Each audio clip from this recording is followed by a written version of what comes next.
few years ago, I convinced a large group of college peers that I was a dream interpreter. People would tell me their dreams. I'd think about the dream for 5 minutes and then give them back a very detailed and personalized reading of the dream.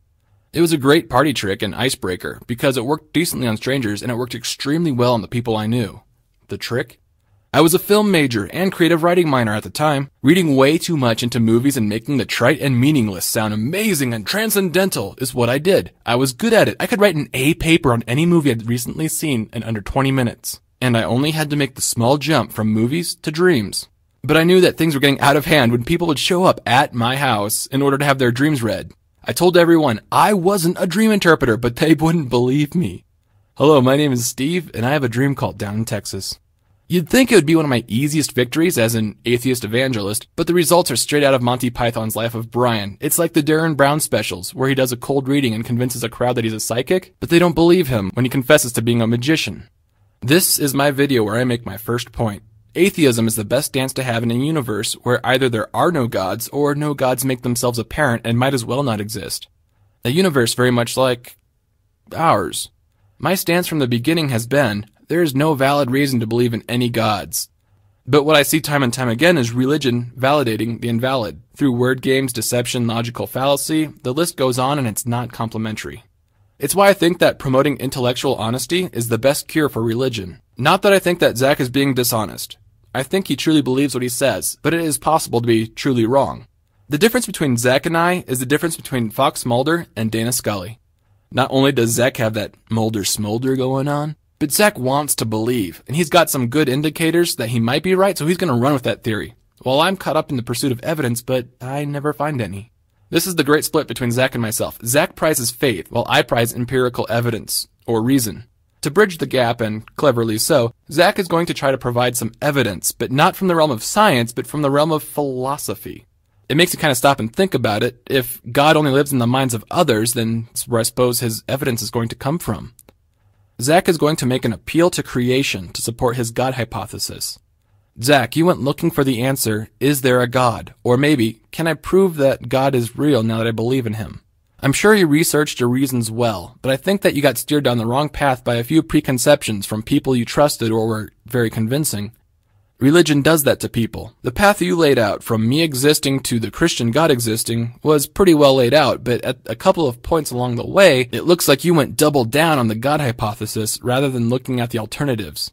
Religion has a long history of doing that also. It led to witch burnings, the blockings of Galileo's works, suicide cults. I'll stop there. How about a modern example where unchecked preconceptions run people into error?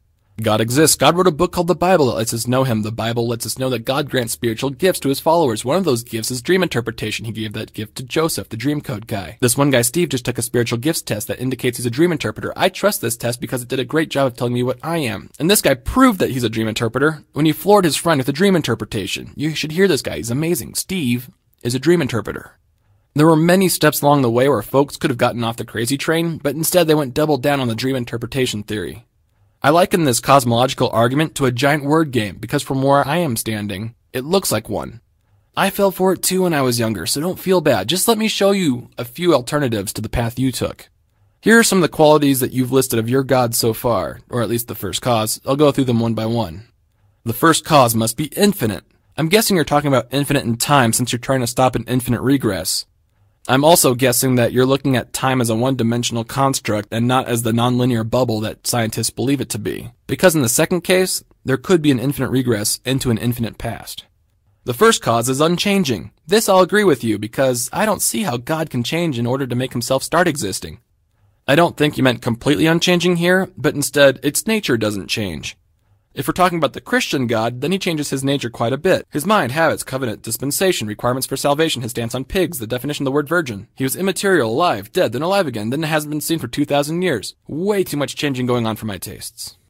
The next part looked like a word game. The first cause must be all-powerful because the first cause is infinite, so it must be infinitely powerful. Whoa, hold on there a second. I thought that we were talking about infinite in time, not infinite in all ways, infinitely hot and cold.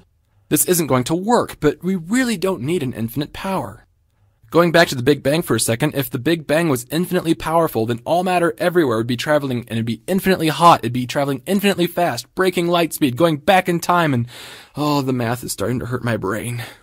Multiverse proponents suggest that there are only 10 to the 500 amount of universes out there. That's a lot of universes, as you can see, but it looks like there's a cap and no need for an infinite multiverse. Really powerful will suffice.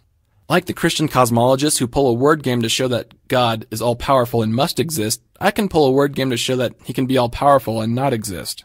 1. There is such a thing as power. 2. If there are two beings of equal ability, the one with a more severe handicap would need more power in order to compensate for its handicap. 3. The most severe handicap would be not existing. 4. An infinitely capable being that does exist would have less power than an infinitely capable being that does not exist. 5. Christians claim that there is no way that God could be any more powerful, ergo, their God doesn't exist. Word games are fun.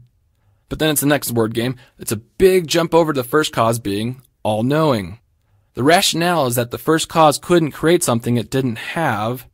This logic wreaks havoc on the theory of how sin enters the world, or free will. A knowledgeable being can make another lesser knowledgeable being. That's what you said, or at least that's what I got from your implication. Unfortunately, that's just not true and doesn't reflect reality. This looks like the exact opposite of evolution, where every subsequent generation is lesser than the first. If we look way back in our family tree, we get to species before humanity, species that don't have a brain, species that are more plant than animal, and finally molecules that aren't even alive. Yeah, that's right, I just opened up the doors to creationism versus abiogenesis and evolution. I'm hoping I don't regret this.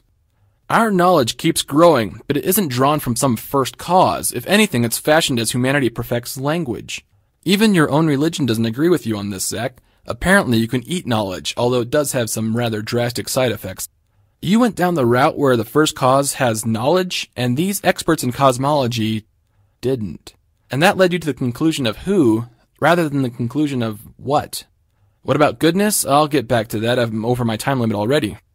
Zach, with that, I give you back the floor for your response to this video, and I look forward to your second point.